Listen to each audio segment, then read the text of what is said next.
Hi everybody, I'm Todd Anderson with Oregon State University Extension, and today we're going to be summer pruning peach trees and a high tunnel.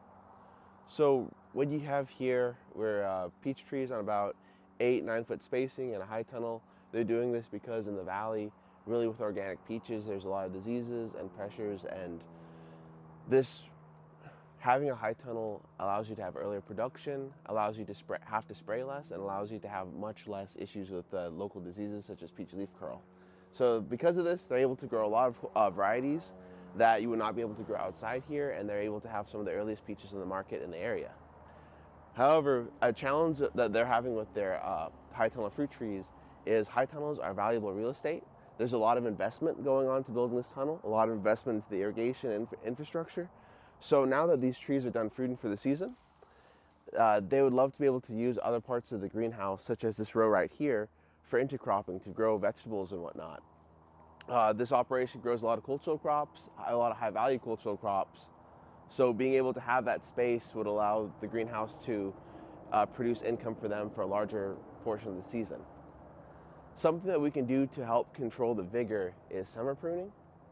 So what I'm going to be doing on this tree is cutting back the laterals, so the vertical shoots that are going up that grew this year.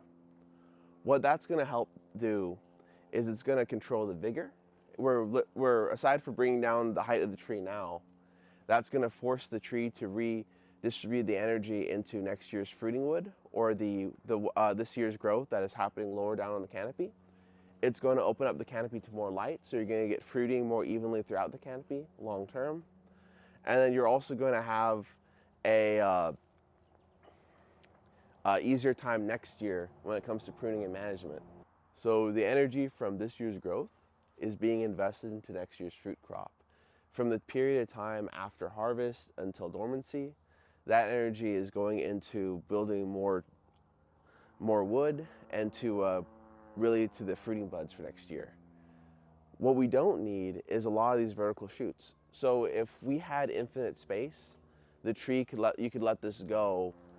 It's not great for the tree health because then you'll have a very clogged canopy.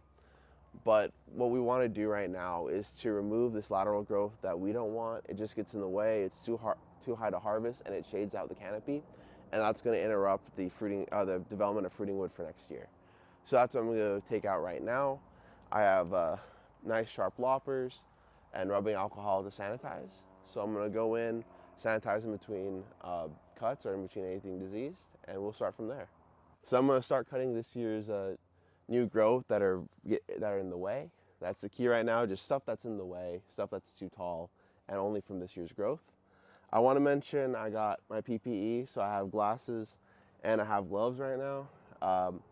With pruning, you really want to be careful. Once you get cocky, that's when bad things happen. So I highly suggest always having some sort of thick gloves and glasses, so that way you have an extra second of reaction time, because you are working with blades and unfortunately accidents do happen. So yeah, thank you. Let's get started.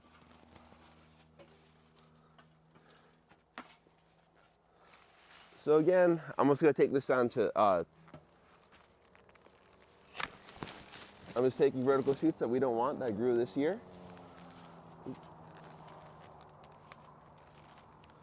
And what I'm doing right now is I'm just looking at where the shoots start, where this year's growth occurred. So all that growth was from this season. It's pretty impressive. But I'm taking it also down to the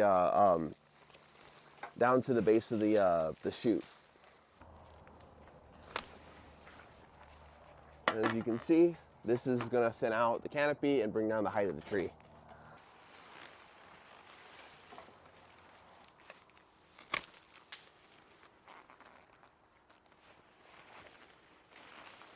Okay, so as you can see, we lowered the height of the tree. This is just through taking out the vertical growth that occurred this year. So just this year's growth, only the vertical shoots and the top of the tree that we don't want. As you can see, it opened up a lot of airspace. So now that's airflow around the tree. In a tunnel, this is extremely important because you have things like spider mites and you have just the tree getting stressed. It gets very hot up here at the top of the tunnel. So having that airflow helps reduce disease, helps reduce pest habitat. And then also now well, I can see from here, but you can see that the light goes further down into the canopy. That is helping this year's growth further down the canopy, which will become fruiting wood for next year. So peaches fruit on 1-year-old wood. So the growth that is occurring this year will be flowering and fruiting next year. I just took out the this year's growth that I didn't want. I don't want to go crazy on touching anything else because then that will affect next year's harvest. Everything that I had up here, that would have been hard to get anyway. It would have been unmanageable and probably would have came out during winter pruning. But now this tree can produce fruit all throughout the canopy, much healthier. I'm going to go back through and I might tip back some 1-year-old wood. So things like this, where if you can imagine next year when it's with fruit, this is just going to fall off. I'm going to tip that back here and there. But really in the summer, you don't want to do too much. And we can call it. We keep going on all these other trees here, bring down the height and increase the airflow. And then the grower can continue doing that as these other peaches go out of production. So once the harvest is done on these peaches, they can do this after, and then they're ready to let these keep growing until the end of the season. Thank you, and you will probably see me again in winter spraying and winter pruning.